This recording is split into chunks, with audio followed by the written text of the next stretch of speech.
Assalamualaikum warahmatullahi wabarakatuh. Halo semuanya teman-teman, selamat malam, selamat datang kembali di channel kesayangan kita, channel Ilo Ekstrim, dan masih bersama saya Ilo dimanapun teman-teman berada. Semoga teman-teman selalu dalam keadaan sehat walafiat tanpa kekurangan satu apapun, amin, amin ya robbal alamin. Dan pada kesempatan yang baik ini saya akan membawakan satu kisah dari Lia Maya. Wow, penulis asal kota Pemalang, Jawa Tengah ini kisahnya keren-keren banget teman-teman ya. Dan untuk kisah kali ini adalah prequel nih dari Warung Sate Mas Damar. Jadi kalau di Warung Sate Mas Damar di episode yang kemarin itu adalah bagaimana sosok Mas Damar yang sudah menjadi hantu. Ketika ada gadis yang pesan sate, ternyata warung itu hanyalah ilusi teman-teman. Dan di episode kali ini adalah prequelnya bagaimana Warung Sate Mas Damar bisa ngisengin orang-orang di sekitarnya nih. Jadi ini adalah kisah di mana ketika Mas Damar masih hidup. Kisahnya keren pakai banget teman-teman. Oke, tapi sebelum kita masuk ke dalam kisahnya, buat teman-teman mungkin yang belum subscribe channel Ilo Ekstrim, bisa klik dulu tombol subscribe. Jangan lupa lonceng notifikasinya juga dinyalakan agar teman-teman selalu mendapatkan notifikasi dari konten-konten yang akan kami upload selanjutnya. Untuk channel Ilo Ekstrim kami upload setiap hari teman-teman, setiap malam jam 7 malam waktu Indonesia bagian Barat. Oke, nggak pakai berlama-lama lagi. Pasti udah gak sabaran nih untuk masuk ke dalam kisahnya. Kita langsung saja masuk ke dalam kisahnya. Budokoro. Pesugihan warung sate di ujung jalan. Di sudut desa, tepatnya di ujung jalan, merupakan tempat para pedagang berkumpul untuk berjualan makanan. Di sana terdapat warung sate, warung mie ayam, batagor siomay, dan nasi goreng. Beberapa warga sekitar ataupun warga dari jauh kerap datang ke area tersebut jika mencari menu makanan untuk mereka beli. Di tempat itu terdapat dua warung sate yang saling bersaing, gerobaknya saling berhadapan, yakni sate milik Pak RT yang usahanya diteruskan oleh anaknya yang bernama Damar, dan warung sate satunya lagi milik Rudi. Namun, karena warung sate milik Damar jauh lebih lama berjualan dan terkait pelayanan dan juga rasa lebih unggul dari warung sate milik Rudi, membuat warung sate milik Damarlah yang kerap ramai pembeli. Malam itu, tepat di malam minggu, suasana jalanan cukup ramai. Banyak sekali orang yang sekedar berlalu lalang atau singgah membeli beberapa makanan.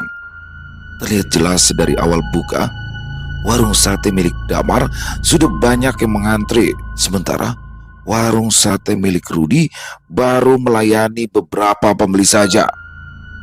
Ruth, liatin apa? Tanya Mamat penjual batagor siomay sambil menepuk pundak Rudi. Tuh lihat aja, warung satenya si Damar ramai pembeli terus, gak putus-putus pembelinya. Sedangkan kita dari tadi melongo aja, gerutu Rudi dengan wajah yang masam.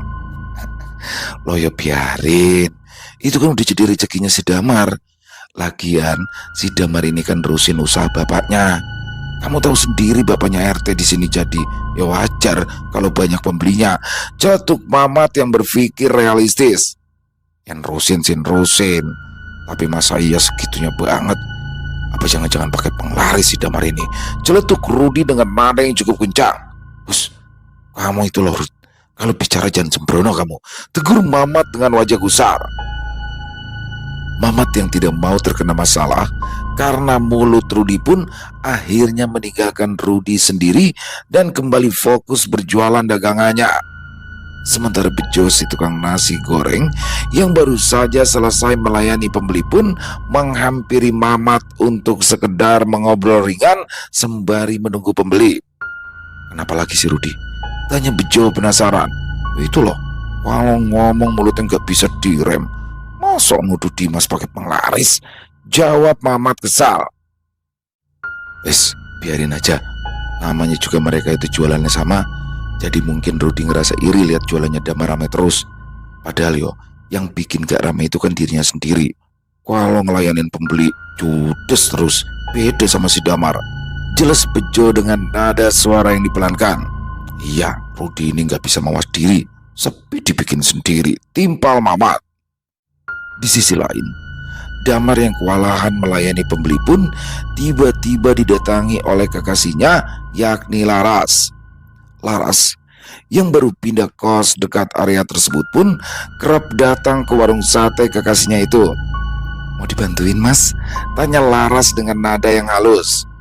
Wajah yang semula terasa letih berubah seketika menjadi cerah dan bersemangat saat melihat Laras sudah berada di hadapannya.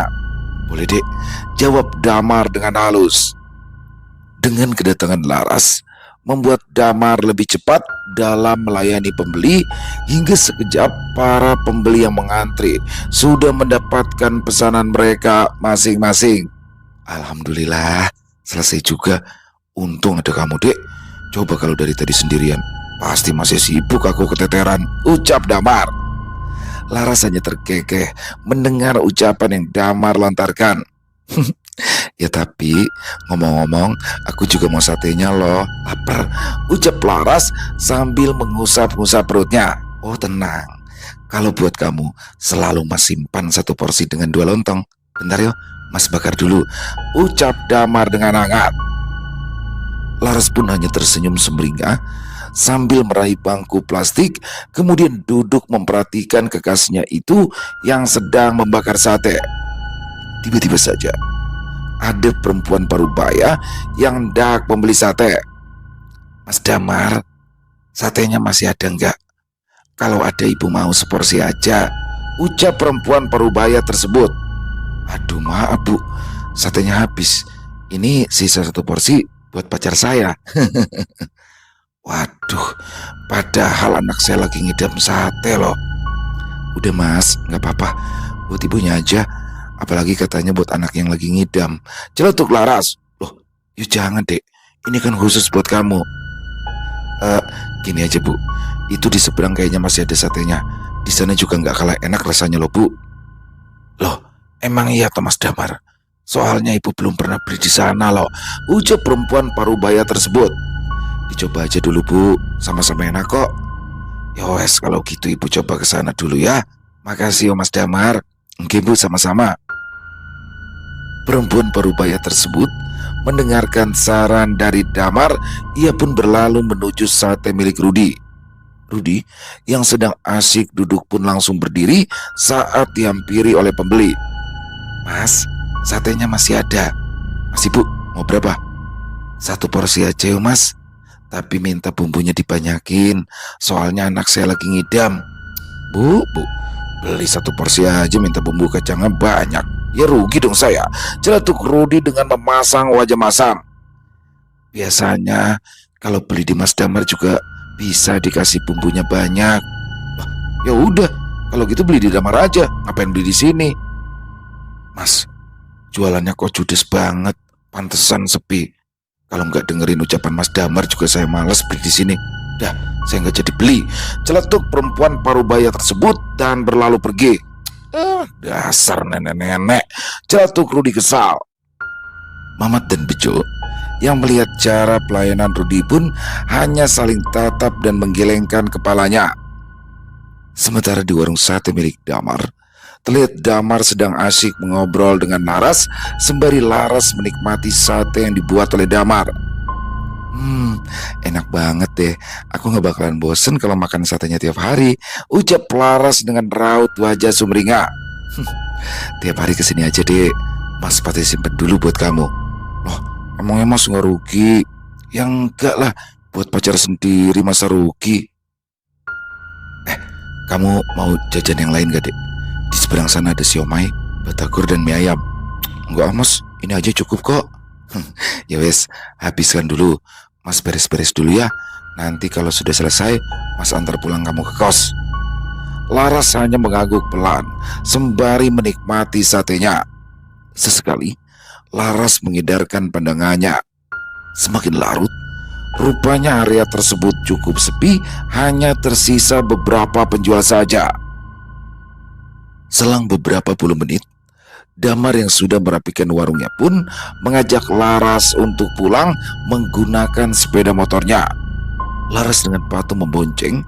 Saat melewati penjual lainnya, Damar pun sekilas menyapa. Duluan ya, Mas Mamat, Mas Rudi, Mas Bejo. Ya, jawab serentak kecuali Rudi.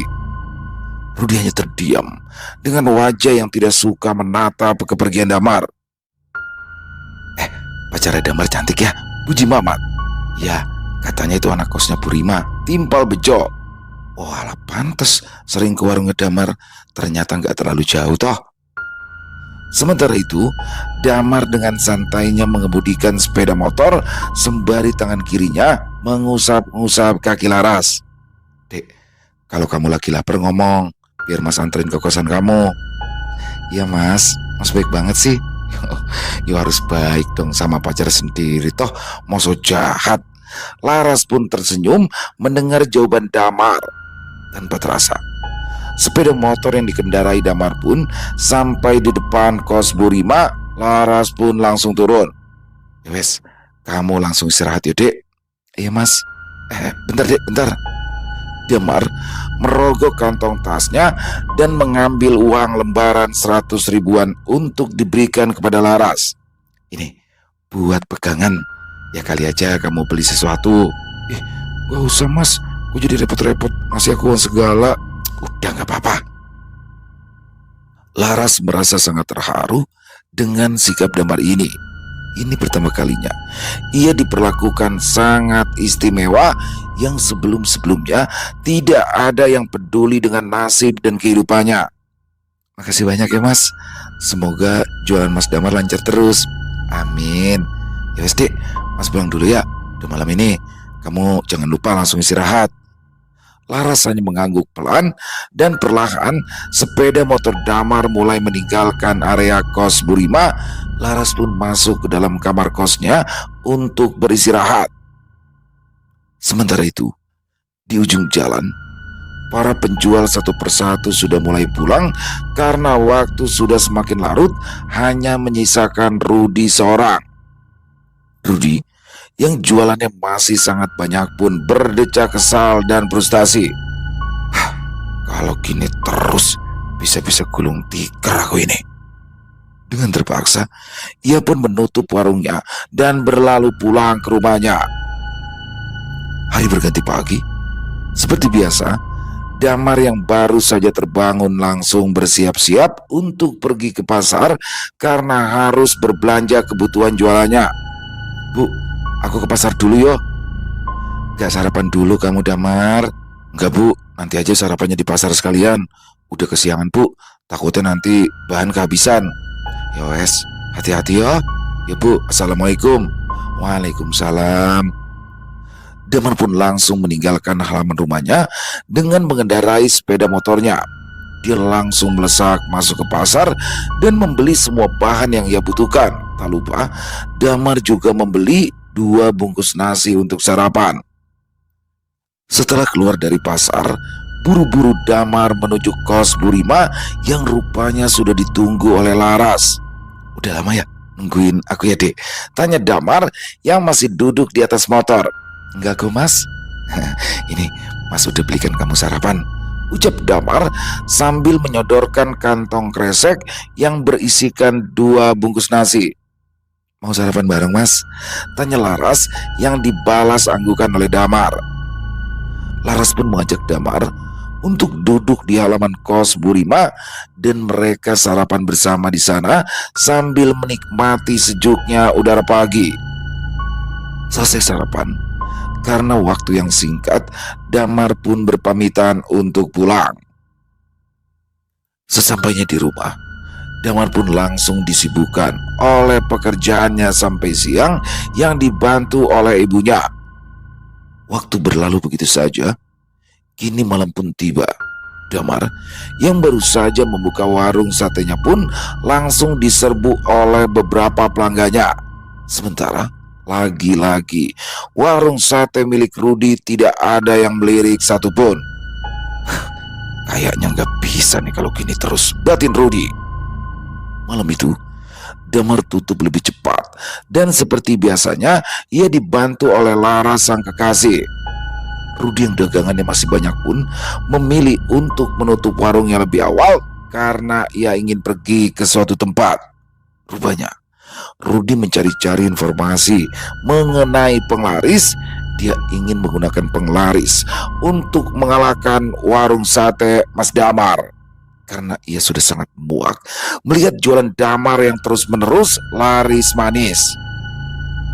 Setelah mencari informasi ke sana kemari, akhirnya Rudi mendapatkan satu alamat dukun terkenal yang bisa membantu dirinya. Dengan modal keyakinan, Rudi datang ke rumah dukun itu seorang diri. "Saya ingin pakai penglaris, Mbah. Dan saya mau saingan saya jualan sate jadi sepi, biar bangkrut sekalian," ucap Rudi di hadapan Mbah Dharma. Mbah Dharma hanya terkekeh kala mendengar ucapan Rudi. Ia mulai menebarkan kemenyan di atas bara api yang masih menyala. Dengan mulut berkomat kamit merapalkan ajiannya. "Mau penglaris yang seperti apa?" tanya Mbah Dharma. "Apa aja lah, Mbah. Yang penting jualan saya jadi laris dan saingan saya jadi gulung tikar."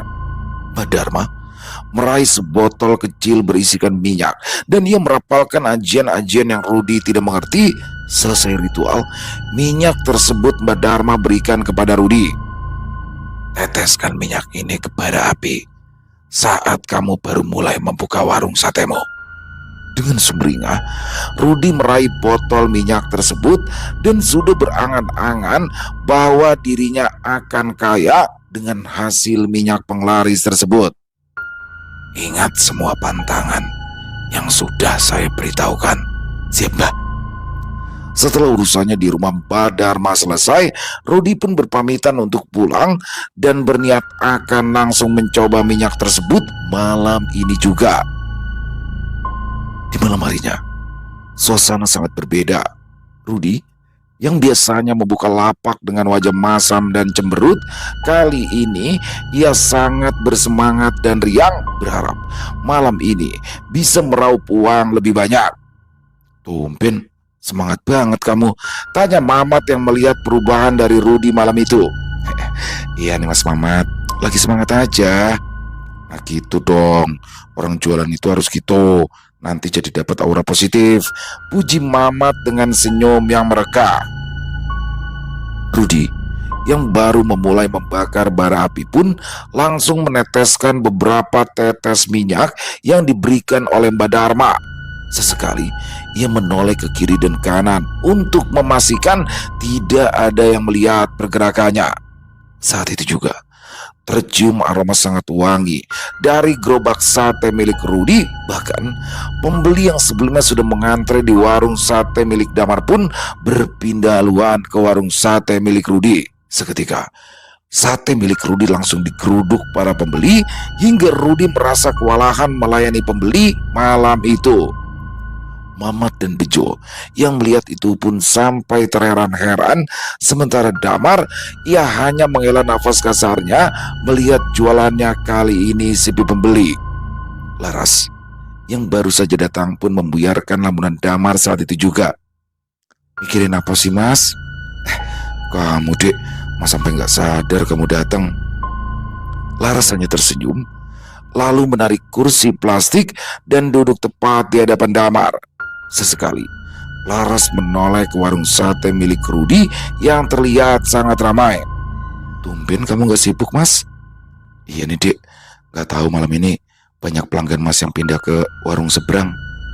"Sabar ya Mas, namanya juga jualan, pasti ada rame, pasti ada sepinya juga." Damar hanya mengangguk lesu dan langsung bangkit dari duduknya meraih 10 tusuk sate yang hendak ia bakar untuk Laras. Laras hanya tersenyum melihat Damar yang sibuk membakar sate untuk dirinya, padahal ia belum meminta sama sekali. Namun dengan kepekaan Damar, ia langsung menyiapkannya untuk Laras. "Sate 1 porsi untuk Dek Laras yang cantik," ucap Damar lalu meletakkan sate tersebut di atas meja. "Mas, padahal aku gak minta loh." "Tapi kamu wajib makan sate buatan Mas." Laras tersenyum lebar dan hanya mengangguk. Walaupun malam itu Damar sedih karena jualannya tidak habis, namun ia masih terasa bahagia karena setiap malam berjualan ia selalu ditemani oleh Laras. Hari-hari berganti begitu saja. Sudah 1 minggu lamanya, jualan Damar semakin sepi pembeli. Bahkan, dia yang biasa memberikan uang jajan untuk Laras pun kini dalam beberapa hari belum memberikan uang jajan tersebut. Sementara, justru warung sate milik Rudi kini semakin banyak pembelinya. Malam itu, untuk pertama kalinya, Damar terlihat sangat kusut pikirannya. Ditambah ia sedang bertengkar dengan Laras hingga membuat suasana hatinya semakin tidak enak. Aneh banget ya, masa tiba-tiba jualanku jadi sepi? Apa jangan-jangan ada yang jahil sama warungku? Gumam Damar mencoba menerka-nerka. Merasa dijanggal, Damar pun berupaya mencari tahu mengapa warung sate miliknya jadi sepi pembeli. Hari itu, Damar memilih untuk libur berjualan dan menemui orang pintar untuk menerawang jualannya dan lapak warungnya. "Warungmu itu ditutup, pantas saja jadi sepi," ucap Mbak Kroso. "Waduh, ditutup gimana maksudnya, Mbak?" tanya Damar yang belum mengerti ucapan dari Mbak Kroso. "Dibuat ndak laku supaya bangkrut," jawab Mbak Kroso dengan nada suara tegas. "Terus kira-kira siapa yang nutup ya, Mbak?" "Ya jelas sainganmu jualan lah. Coba kamu pikir-pikir, siapa saja sainganmu itu?" Damar berpikir sejenak. Pikirannya tertuju pada Rudi karena Rudi dalam beberapa minggu ini jualannya terlihat sangat ramai. Damar pun lantas meminta supaya jualannya kembali normal, bahkan kalau bisa lebih daripada biasanya. Mbak Kroso pun menawarkan Damar untuk menggunakan penglaris. Damar yang memang tidak mau jika usahanya gulung tikar pun mengiyakan tawaran dari Mbak Kroso. Kali ini Damar akan dibantu oleh sesosok makhluk yang nantinya akan membuat usaha Damar semakin ramai. Setelah urusannya selesai, Damar akhirnya pulang dan akan mulai berjualan besok. Hari berganti begitu cepat. Malam itu adalah malam pertama Damar berjualan dengan dibantu oleh sosok makhluk gaib yang diberikan oleh Mbak Kroso. Persaingan antar pengguna penglaris pun dimulai. Rudi yang semula warungnya ramai kini kembali sepi membuat dirinya merasa kesal sebab warung sate milik Damar kembali ramai, bahkan 2 kali lipat lebih ramai. Laras pun membantu Damar untuk melayani para pembeli dan baru saja pukul 9 malam dagangan Damar sudah ludas tak bersisa. "Alhamdulillah ya, Mas, jualannya jadi ramai banget malam ini," ucap Laras. "Ya dong, Dek, ini kan berkat kamu juga di sini. Makasih yo, selalu bantuin Mas." "Sama-sama, Mas." Di tempat lain, Rudi masih terus mengamati warung sate milik Damar. Dia merasa bahwa Damar pasti menggunakan penglaris juga untuk menarik pelanggannya kembali. Sementara Mamat dan Bejo berdecak kagum dengan Damar yang kini usahanya semakin laris manis. "Gak bisa dibiarin ini. Aku harus ke dukun itu lagi," batin Rudi. Rudi yang sudah merasa kesal memilih menutup warung satenya lebih cepat, padahal jualannya baru laku beberapa porsi saja. "Rud, mau kemana?" tanya Mamat yang merasa bingung. "Pulang, urusan," jawab Rudi dengan ketus. Damar yang sudah selesai membersihkan sisa jualannya pun kemudian mengantarkan Laras pulang ke kosnya. Tak lupa, seperti biasa, kini ia bisa kembali memberikan uang jajan untuk kekasihnya itu. "Tip, untuk kamu ya," ujar Damar memberikan uang senilai 200 ribuan. "Loh, banyak banget sih, Mas." "Gak apa-apa, kan tadi kamu lihat sendiri, jualan Mas habis. Tapi kan ini untung dari kamu jualan, Mas." "Ya gak apa-apa, Dek, itu rezeki buat kamu." "Makasih ya, Mas." "Sama-sama. Yes, Mas pulang dulu yo." Setelah berpamitan untuk pulang, Damar pun pergi meninggalkan area kos Burima. Laras yang sudah memastikan Damar pulang pun akhirnya masuk ke dalam kamar kosnya.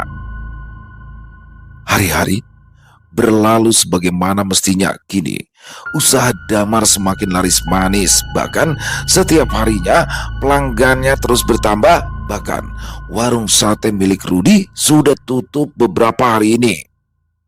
Di tempat lain, Rudi yang baru saja tiba di rumah Mbak Dharma langsung mengeluh. "Bah, minyak penglarisnya kalah sama penglaris yang dipakai Damar, Mbah," keluh Rudi di hadapan Mbak Dharma. Mbak Dharma hanya terkekeh melihat raut wajah Rudi yang terlihat frustasi. "Damar itu pakai perewangan. Kalau kamu kan cuma pakai minyak." "Perewangan? Perewangan itu apa ya, Mbah?" "Sosok makhluk gaib yang membantu." "Bah, aku juga mau, Mbah, kayak Damar, biar usahaku laris juga." "Berat. Itu harus pakai tumbal. Apa kamu siap?" "Tumbal, Mbah," ucap Rudi yang dibalas anggukan oleh Mbak Dharma. Mendengar kata tumbal, nyali Rudi pun menciut. Ia tidak jadi menggunakan perewangan dan akhirnya memilih untuk bertahan menggunakan minyak penglaris. 1 minggu berlalu begitu saja. Warung sate milik Damar yang selalu ramai membuat penjual lainnya gulung tikar karena kebanyakan pembeli yang datang hanya ingin beli di warung sate milik Damar. Mamat dan Bejo memilih untuk berpindah tempat jualan, dirasa tempat tersebut sudah tidak bisa lagi untuk mereka mengais rezeki. Sementara Rudi, dia masih bertahan dan tetap bersaing dengan warung sate milik Damar. Damar yang semakin sukses semakin membuat dirinya menjadi jumawa. Bahkan dengan terang-terangan ia mengejek warung sate milik Rudi yang terlihat selalu sepi. Rudi yang sakit hati pun menjadi dendam dengan sikap Damar yang ia nilai sudah berlebihan. "Lihat, Dek, warung sate di depan itu, kasihan banget ya, sepi terus," ucap Damar yang sengaja dikeraskan agar Rudi mendengar. Rudi hanya terdiam, matanya menatap Damar dengan dendam yang membara. "Jangan gitu, Mas. Kita itu harus saling menghargai perasaan orang lain," tegur Laras dengan halus. Damar sontak terdiam. Ia juga tidak menyangka dengan dirinya mengapa ia bisa dengan frontal bicara seperti itu. "Aduh, maaf ya, Dek. Gak tahu kenapa akhir-akhir ini kok Mas kayak gak bisa jaga ucapan," keluh Damar. "Gak apa-apa, tapi lain kali jangan diulangi lagi ya, Mas." "Ya, Dek." Damar yang sudah selesai menghitung pendapatan hari ini pun mengajak Laras untuk pulang. Sesampainya di kos Purima, Damar tidak langsung pulang. "Dek, Mas mau ngomong serius sama kamu, Dek." "Ngomong apa, Mas?" Besok kan Mas libur jualan. Kamu mau nggak Mas kenalkan sama kedua orang tua Mas?" Jantung Laras mendadak berdebar saat Damar mengucapkan kalimat tersebut. "Mas serius?" "Iya, Dek. Mas mau kedua orang tua Mas tahu soal hubungan kita." "Ya, Mas, aku mau." Betapa bahagianya Laras saat itu, karena ia memang sudah sangat mencintai Damar dan ingin sekali dipesunting oleh Damar. Di pagi harinya, Laras sudah bersiap dengan pakaian yang rapi menunggu jemputan dari Damar. "Loh, Laras, pagi-pagi udah rapi aja, mau kemana?" tanya Bu Rima yang melihat Laras berada di ambang pintu gerbang. "Ini, Bu, Mas Damar mau ngajak aku kenalan sama orang tuanya," jawab Laras dengan sumringah. "Wah, ternyata Damar serius itu ya sama kamu, Ras." "Ibu pikir Damar selama ini gak terlalu serius." "Iya, Bu, aku juga gak nyangka kalau secepat ini Mas Damar mau ngenalin aku ke keluarganya." "Ya wes, selamat ya Laras. Semoga kamu diterima dengan baik sama keluarga Damar." "Amin, makasih ya, Bu." "Iya, sama-sama. Ibu ke atas dulu ya." "Iya, Bu." Setelah Bu Rima pergi, Damar pun tiba dengan sepeda motornya yang biasa dipakai untuk berjualan. Dengan penampilan yang rapi, membuat Damar hari itu terlihat cukup tampan. "Cantik banget hari ini sih, Dek," puji Damar yang masih berada di atas motor. "Kan mau ketemu sama keluarga Mas Damar, masa aku kucel sih?" "Ya juga ya. Ya wis, jalan sekarang yuk." Laras dan Damar pun meninggalkan area kos Bu Rima dan menuju ke rumah orang tua Damar. Rupanya Sebelumnya Damar sudah memberitahu kedua orang tuanya bahwa dia akan memperkenalkan Laras, sehingga ibunya Damar sudah mempersiapkan berbagai hidangan. Sesampainya di halaman rumah Damar, Laras merasa gemetar sebab ini adalah pertama kalinya ia memiliki hubungan serius sampai di titik perkenalan kepada orang tua pasangannya. Ayo dia masuk, ibu sama bapak pasti udah nunggu di dalam.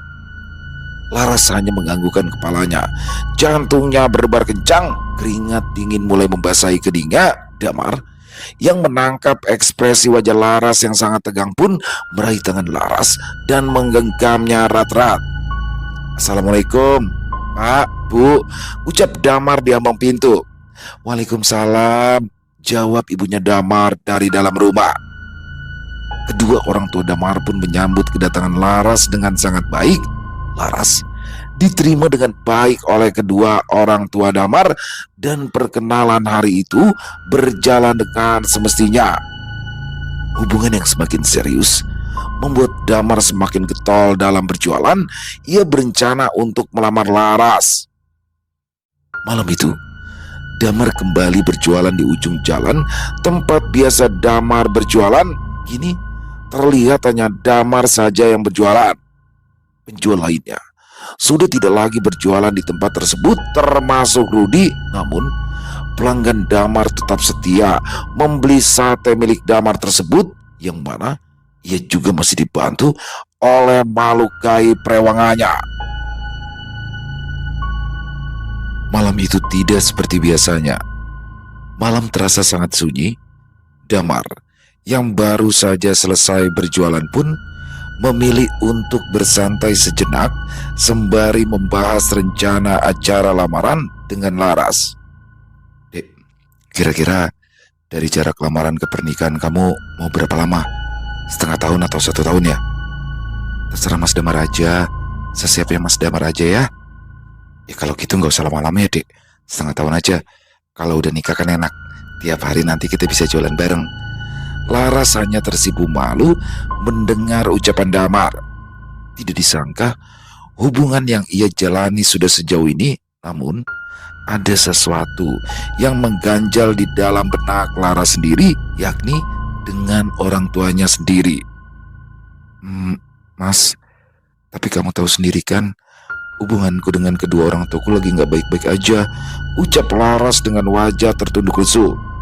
Sudah, nanti kita hadapi berdua, jawab Damar seraya mengusap halus kepala Laras. Saking asiknya membahas masa depan, tak terasa waktu sudah menunjukkan pukul 12 malam. Suasana di area tersebut sudah sangat sepi. Damar dan Laras tersadar akan waktu lalu langsung merapikan bekas dagangan.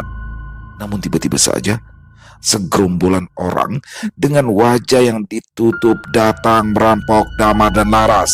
"Loh, siapa kalian?" teriak Damar dengan suara gemetar.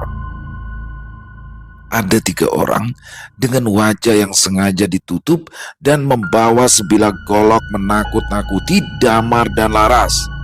"Cepat serahkan semua kalian," ucap salah satu perampok seraya menodongkan golok ke hadapan Damar. Sedangkan Laras ditahan oleh salah satu perampok lainnya dan satunya lagi celingukan mengamati situasi. Dengan terpaksa, Damar pun memberikan semua hasil jualannya malam itu. "Mas," pekik Laras ketakutan. "Silakan ambil semua, tapi jangan apa-apakan calon istri saya." "Kalau saya mau apa-apakan calon istrimu, memangnya kamu bisa apa, ha?" hardik salah satu perampok itu. Seketika Damar pun dihajar membabi buta sampai terkapar. Laras yang tak kuasa melihat kekasihnya disiksa pun berteriak. Namun teriakannya itu ditahan oleh tangan salah satu perampok tersebut. "Mau kita apakan perempuan ini? Kita gilir aja di depan calon suaminya." Deng.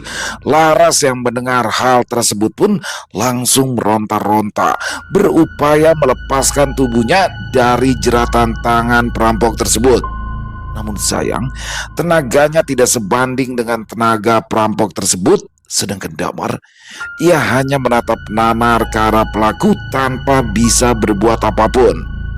Di depan mata Damar, Laras digilir secara membabi buta. Bahkan para perampok tersebut memamerkan bahwa merekalah yang lebih dulu mencicipi tubuh Laras yang masih perawan itu. Saat diruda paksa, Laras terus meronta-ronta dan menangis. Tiba-tiba saja Laras berhasil menarik salah satu topeng pelaku. Rupanya pelaku yang meruda paksa dirinya adalah Rudi. Ya, Rudi, penjual sate yang sebelumnya menjadi saingan Damar. Damar yang melihat wajah Rudi di sisa nafas terakhirnya menatapnya dengan tatapan tajam. Seketika Damar langsung dipukul dengan balok sampai tewas.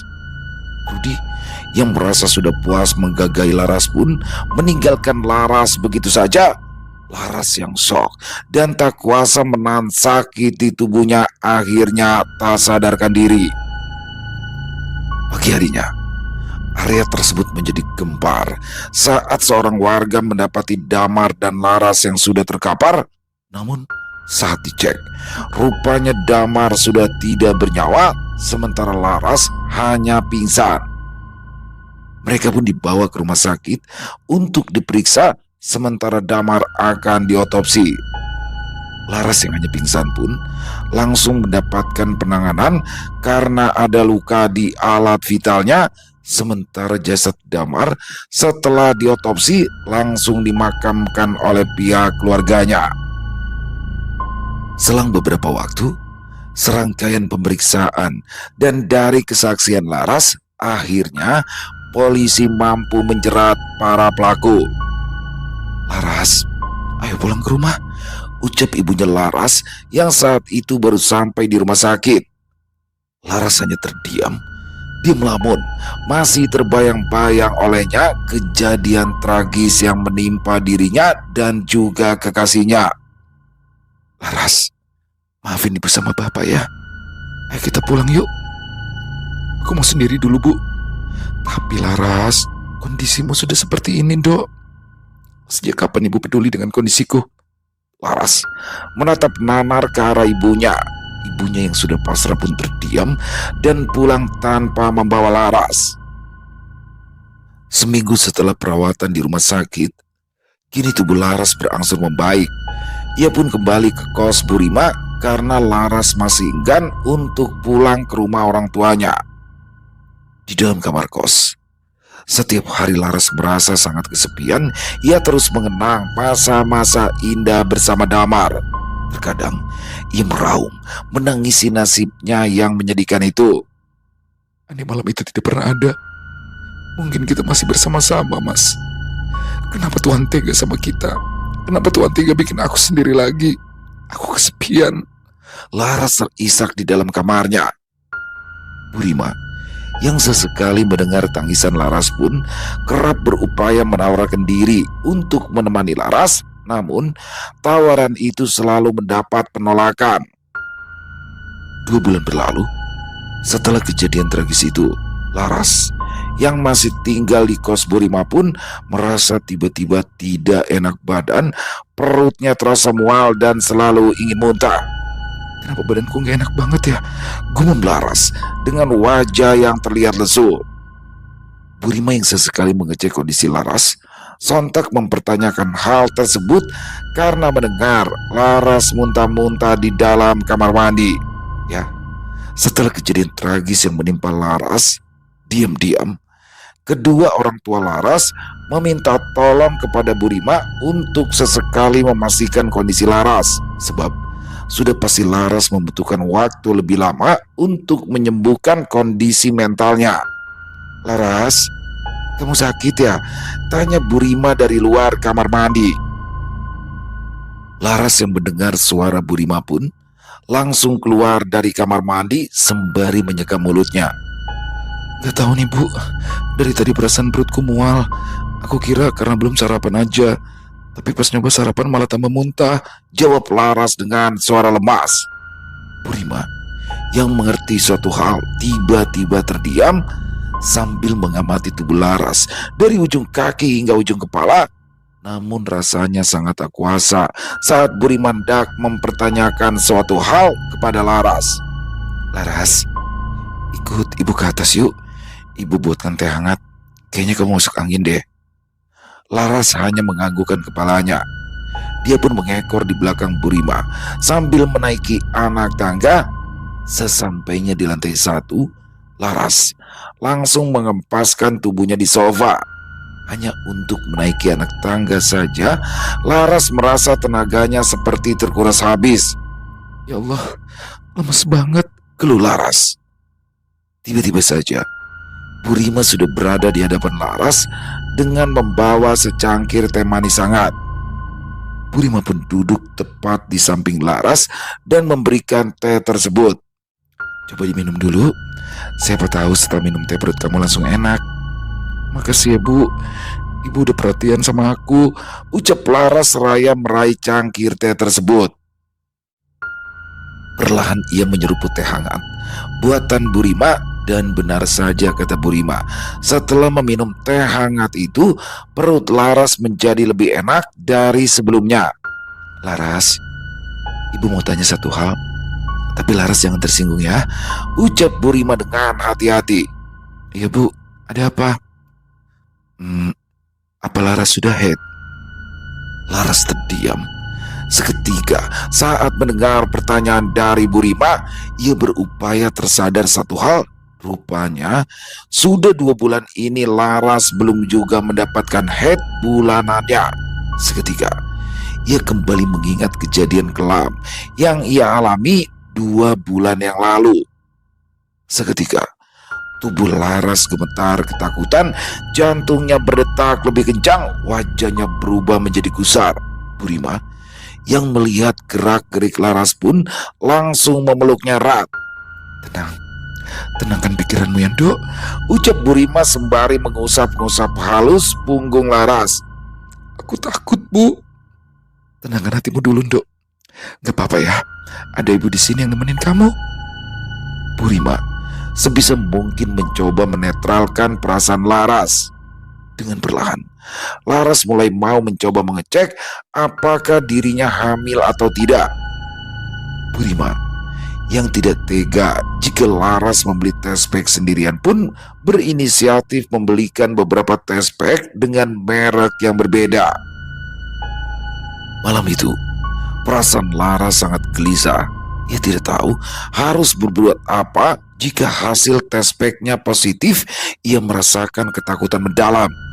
Ya Allah, semoga hasilnya negatif, batin Laras. Pagi-pagi sekali, sesuai arahan Burima, Laras pun mencoba beberapa test pack yang sudah dibelikan oleh Burima. Namun, betapa syoknya Laras saat hasil semua test pack itu positif. Ya, Laras hamil. Hasil dari ruda paksa 2 bulan yang lalu. Dunia Laras kembali runtuh. Jiwa yang perlahan mulai pulih kini hancur kembali. Dia menangis sehingga membuat beberapa penghuni kos lainnya memanggil Burima. Burima pun langsung datang ke kamar Laras dan mendapati Laras sedang meringkuk menangis dengan bekas test pack yang beramburan di lantai. Buru-buru, Burima menutup kamar Laras dan mencoba menenangkannya. Sabar ya Ras, kamu harus kuat. Tapi Bu, hidupku sudah hancur. Kamu perempuan kuat Laras. Ibu yakin kamu bisa melewati ini semua. Hari itu juga, Burima langsung menghubungi orang tua Laras dan memberitahu perihal kehamilan Laras. Namun, sayangnya, entah mengapa keluarga Laras sulit sekali dihubungi. Hari berganti begitu saja. Tiba-tiba saja, suasana kos Burima menjadi gempar saat salah satu penghuni kos yang awalnya hanya ingin menawarkan makanan kepada Laras terkejut saat mendapati Laras sudah terbujur kaku tergantung di atap kamar kos. Ya, Laras memilih untuk mengakhiri hidupnya. Keluarga Laras yang baru bisa dihubungi pun tidak terima atas meninggal dunianya Laras dan menyalahkan Burima sebagai pemilik kos. Akhirnya, jasad Laras pun diotopsi dan disinilah keluarga Laras baru mengetahui jika Laras tengah hamil. Burima yang sudah bisa berkomunikasi dengan keluarga Laras pun menjelaskan segalanya mengenai kehamilan Laras. Akhirnya, Keluarga Laras pun berupaya berlapang dada menerima kepergian Laras. Namun, setelah kepergian Laras, suasana kos menjadi sepi, bahkan terdengar rumor arwah Damar pun menjadi gentayangan dan kerap muncul di warung sate tempatnya berjualan semasa hidup. Begitu pula dengan Laras. Beberapa kali ada penghuni baru yang menempati kamar bekas Laras pun kerap diganggu oleh sosok arwah Laras, hingga akhirnya Burima memutuskan untuk kamar tersebut tidak lagi disewakan, dan ia kerap mengirim doa untuk arwah Laras agar arwahnya bisa tenang. Sementara untuk para pelaku, kabarnya ada yang meninggal di lapas karena bundir akibat terus diteror sosok arwah Laras. Sementara Rudi kabarnya menjadi kehilangan kewarasan karena ia juga tak luput dari gangguan-gangguan yang setiap malam menghantui dirinya. Akhirnya Rudi dipindahkan ke rumah sakit jiwa khusus para tahanan. Susah. Wow, luar biasa kisah dari Lia Maya. Waduh, Mas Damar. Jadi pantesan aja teman-teman ya. Ketika Mas Damar sudah meninggal nih, warung satenya ini meneror orang-orang di sekitaran, terutama orang-orang baru. Karena ternyata Mas Damar dalam proses berjualan satenya, di awal udah bener tuh. Bumbu satenya tuh mewarisi dari bapaknya sehingga banyak pelanggannya, tapi ketika saingannya warung satenya Mas Rudi pakai pengasihan atau penglaris, nah dia sepi tuh. Ketika dia sepi, datang dia ke dukun, ternyata ditawarin pesugihan. Jadi pakai ini ya, bantuan makhluk gaib. Jadi dia didampingi selama berjualan oleh makhluk gaibnya itu. Wah, ini ngeri banget nih, jelas kalah si Rudi. Kalau Rudi kan cuma penglaris yang pakai minyak doang, dicas ya kan ke dalam bara buat bakar satenya, ya jelas kalah, langsung sepi.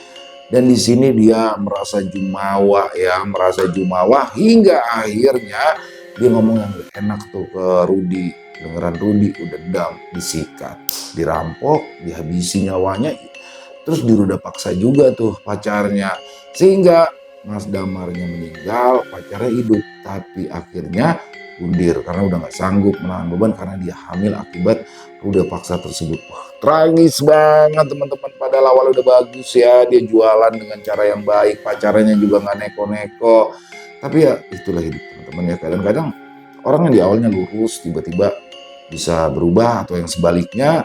Tapi semoga kita semua tetap menjadi orang yang baik dan terus bernasib baik. Amin amin ya robbal alamin. Terima kasih Lia Maya atas kisahnya yang luar biasa. Ditunggu lagi untuk kisah-kisah selanjutnya. Marilah kita ambil hikmah yang baik-baik saja dari kisah barusan dan dibuang yang buruk-buruknya.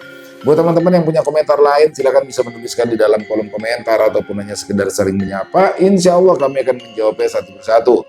Buat teman-teman yang suka dengan videonya, bisa diklik tombol like-nya, tombol jempolnya, boleh juga dibantu di-share ya link videonya ini ke teman-teman yang lain agar juga ikut merasa terhibur. Jangan lupa tombol hype-nya juga diklik ya teman-teman ya. Dan di akhir kata, saya Ilo mengucapkan permohonan maaf apabila mungkin dalam pembawaan kisahnya barusan ada kata-kata saya yang salah ataupun ada kata-kata saya yang kurang berkenan. Saya mohon dibukakan pintu maaf yang seluas-luasnya.